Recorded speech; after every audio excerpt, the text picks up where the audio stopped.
Eloy na área, começando mais um vídeo novo aí no canal, beleza? Para quem tá chegando agora e não é inscrito, mano, já se inscreve. Ative as notificações aí no sininho para receber novos vídeos. E deixa seu like no vídeo se gostou, certo?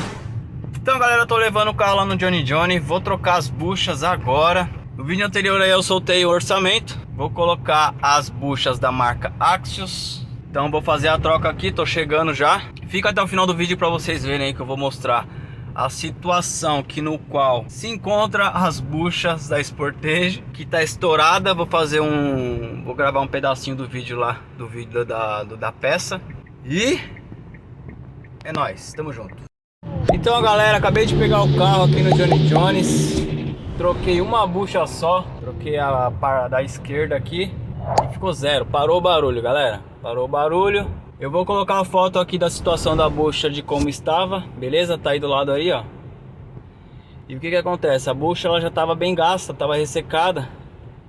E aí ela estava batendo na bandeja, tava fazendo estralo quando exigia um pouco mais da suspensão. E aí ela fazia um estralo, ou seja, ela batia na bandeja. Então foi trocada, agora tá zero, ó. Então não é nenhum barulho.